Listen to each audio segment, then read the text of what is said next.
In this video, I'm going to continue the discussion of self-determination. And before I do, I'd still like to give context of, why am I doing this? Why is this important to me? I think we have a view of education that is extremely valuable. We go back to the title that this is called Educating Children, Principles for Becoming. Because we have in view the education you give, say, in the first 15 to 20 years of life, has in view a young man or a young woman who's approaching life with a view to grow. They're poised to flourish and to blossom. They're ready to grasp opportunities. They're unafraid to face hardships, trials, failures. They've experienced it, so they know how. They know how to enter life in a way that they're determining the type of person they're going to be and the type of impact that they might have on their social circles. It's a natural tendency. Everyone is born this way. You want to grow lifelong. Things happen that frustrate that, but it's feeding. Education feeds this tendency to want to flourish, blossom, and grow, and habituates it over time. So that's the type of person that you are. So education, real education, is creating momentum for lifelong growing. I think I've mentioned that before.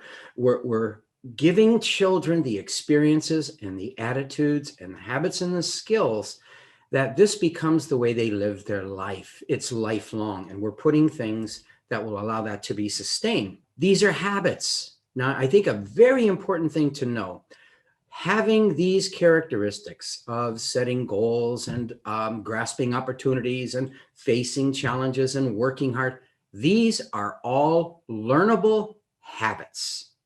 Of course, some people are more aggressive in their life, some are more laid back, but these qualities that any person needs to grow lifelong, be poised to flourish, they're learned skills, they're learned attitudes, they are learned habits. And why is that important? First of all, this is not from me, and I will cite a couple of world-renowned psychologists and educators. One is William Damon from Stanford. The other is Mihai Csikszentmihalyi, author of the book Flow and Creativity, also a world-renowned psychologist. And of course, one of my favorites is Aristotle, who points out that when children are young, we're giving them the kind of training that makes them ready to be a young adult, ready to take on the world in a very positive and aggressive fashion. With this context, now you can see how I'm defining the educator. I would even say there's a teacher educator, because you can teach and do a very good job of imparting information, but it needs to have that other dimension, an educator, because you're helping to create those characteristics that will be in place sometime in the mid to late teens or early 20s. Or same thing with a parent. Someone could be a parent educator, because their view of how they want to raise their children are the types of things they want to put into them to make them lifelong learners, lifetime growers as well. Same thing as with a coach or with a music teacher. There is imparting knowledge, and that's definitely necessary, and taking care of all the needs of the children, and also imparting these habits, these attitudes, these outlooks on life that will make them lifelong growers. Now, I also use the word in the title, the principles of becoming, which is the word we use for growing. Now, why principles? Because when we're dealing with people, you can't really have how-to lectures like this. You can't have how-to books. There's really no how-to. Why? Because every child is different. Every teacher is different. Every coach is different. Every educator. The environment is different. So the educator understands in general, how do kids learn, and how do they thrive? And then the real challenge for the educator is to apply it to this child at this time, at this age, whether they are 5 years old or 20 years old. Same underlying set of habits, skills, and knowledge, whether they're 5 years old or 20 years old. Same, but you can see, how do you teach a 5-year-old? How do you teach a 20-year-old? How do you support a 5-year-old? How do you support a 20-year-old? The educator understands the undergirding principles and then wrestles with the wisdom of how to lead their protege, their child, their student in class into the experiences that will give them these, to habituate these attitudes and skills. And now let's come back to self-determination. I mentioned the first component, there's three: competency, autonomy, and relatedness. On competency, once again, it taps into what is a natural tendency.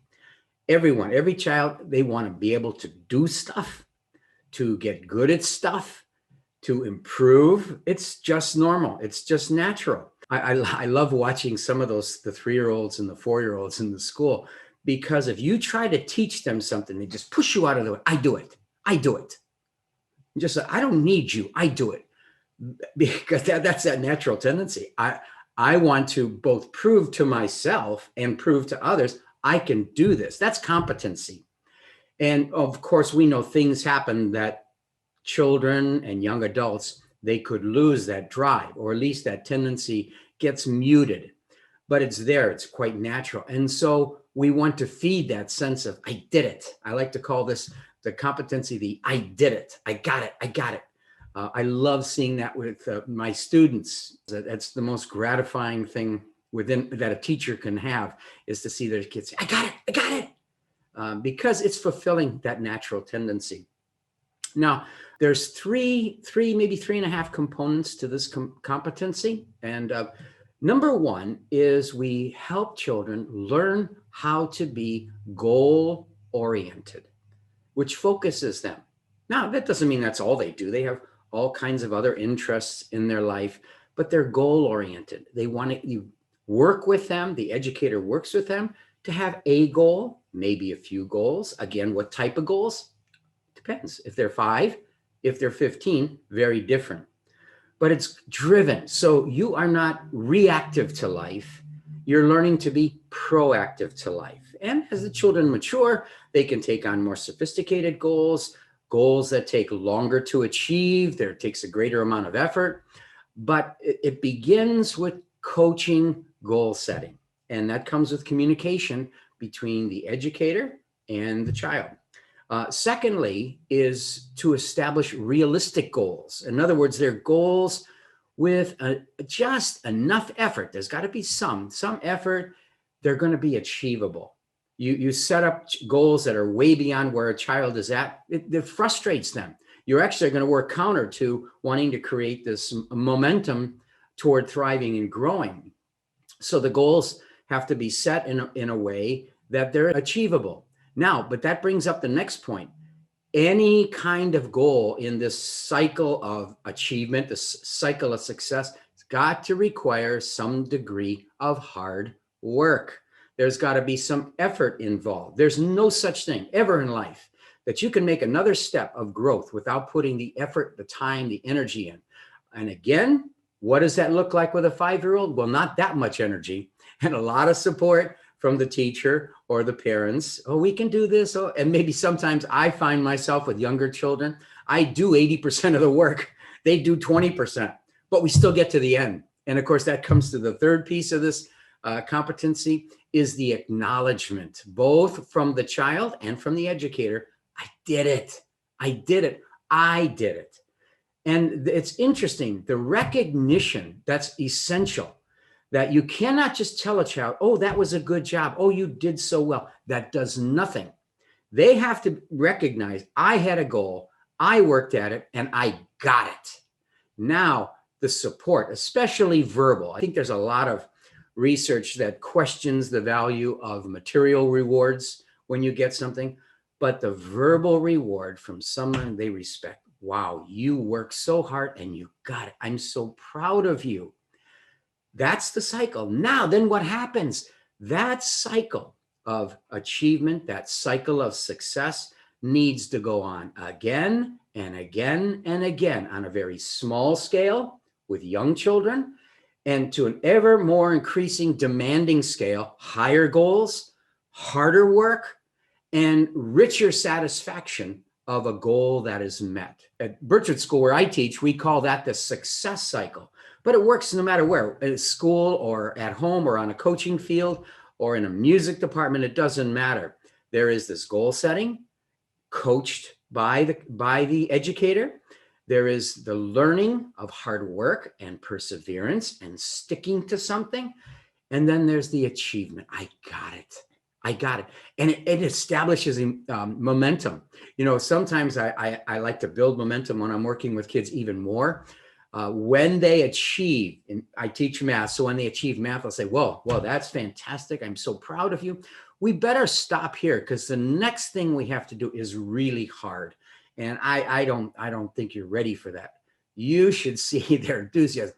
What do you mean I'm not ready for that? Let's do it. Even if it takes up their recess time. But why? Because you see, you tap into that natural tendency. I want to achieve, I want to grow, I want to do stuff, I want to get better at stuff. Anyway, it's a funny anecdote. So you can see with this kind of cycle, you are habituating the attitudes, the practices, the habits, even the knowledge that becomes a way of life. That's how I look at things. And I see that with children or in their young teens. If they have been in a cycle of growing competency, then they're looking, where's my next realm of getting good at something? Where's my next realm of growing? And we're creating that momentum to make them lifelong learners. Okay, I hope this is helpful. Thank you.